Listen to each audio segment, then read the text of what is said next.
Hi Aquarius, welcome to your September 2017 Astro Update. It's Rena here.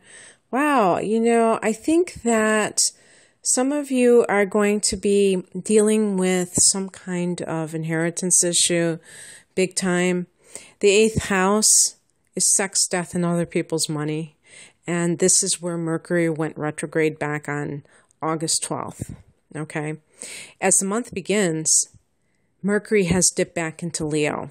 It keeps losing degrees. Goes back into Leo, and that happens to be your 7th house. And that's the house of committed partnership, as well as legal issues. So contracts and things like that. Now, Mercury actually goes direct in this house on the 5th of the month. So there may be some resolution of a legal case, and you may be even asked to sign some sort of documents in that, even at the beginning of that second week, but maybe at the tail end of the first week. But Mercury will be in its shadow until about the time of the new moon in Virgo, which is happening on the 20th. And it's very interesting. These kind of things seem connected because that is your 8th house. So it's like a new beginning, like things resolving, and then you all that. And Venus is in that house the day before the new moon. Venus can bring money. So there could be some payout in relationship to an inheritance. But this could also be for any kind of, I guess, even if you were getting divorced, it could be something related to that other person's money that you have some claim to. The very day that Mercury goes direct on September 5th, Mars goes into your 8th house.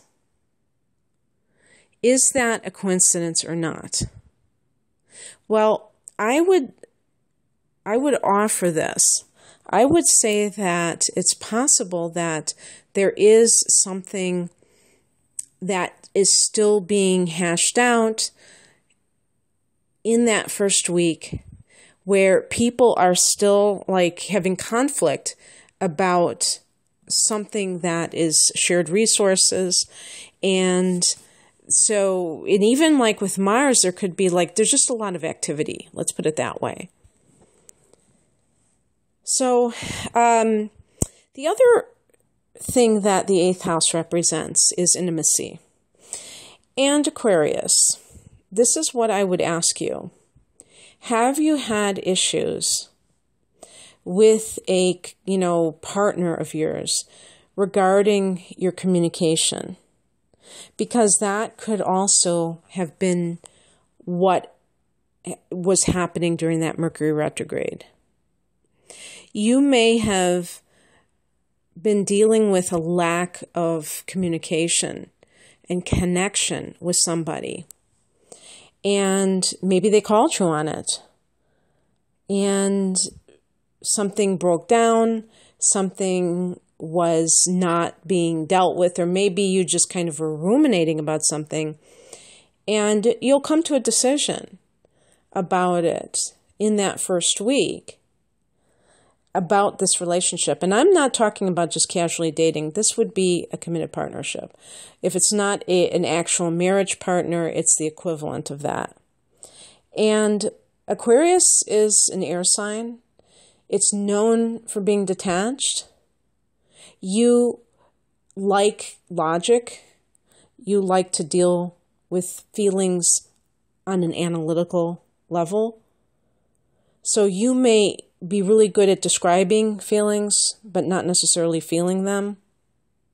And I do say this from time to time when I talk about air signs, and I get my little replies sometimes where people say, that's not true, I'm very emotional, blah, blah, blah.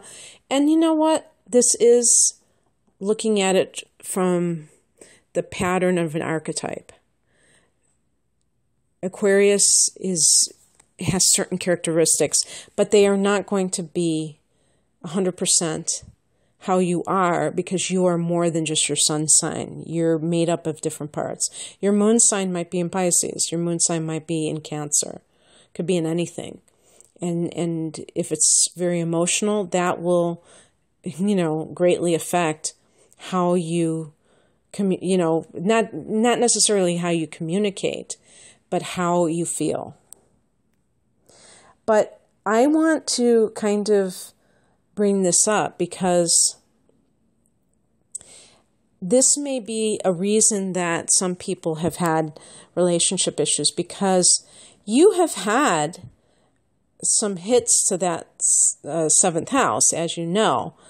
I'm recording this a couple of days before the solar eclipse in your opposite sign in that seventh house. Even solar eclipses can bring about great change to the relationship sector. Likewise, you had a lunar eclipse in your sign at the beginning of the month, and that could have I'm talking about August, on August 7th to be exact, and that may have really brought about great changes in your life in general, and even like things that you had to let go of, and you may have clung to them too long. Remember also that back in February, there was a lunar eclipse in that seventh house. Now, here's the interesting thing about that is that lunar eclipse may not have come to fruition until last month, 2 months ago, even though it was back in February. So the point is that you may have just recently been dealing with a series of changes that is quite profound, that are quite profound. And this is just a bit of continuation of that, or maybe the aftermath of that. And so let me just talk about a few more things I see here. The other house that is kind of activated here is the ninth house. The ninth house is the house of the higher mind. So university level studies, your philosophical framework, it could include your religious beliefs or spiritual beliefs, foreign travel, foreign people, and you're going to have the sun enter this house on September 22nd. And this is like such a positive time for you because you really resonate with this kind of vibe. This is Sagittarius's natural house. Jupiter rules this house. And Aquarius is a sign that loves people from different walks of life. And so you would be the kind of person who would love to travel to a foreign country and experience people that are different than you, who are different than you. So in this time, when the sun is in this house, you may be feeling very expansive. You may be feeling very philosophical. And Jupiter is already in this sector. Jupiter is here because Jupiter is in Libra. This is the final month for Jupiter to be in the sign of Libra.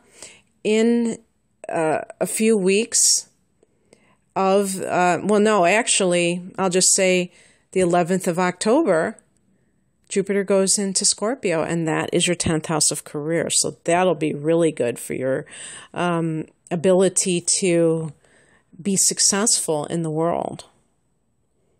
So there is that beginning of the ninth house being featured.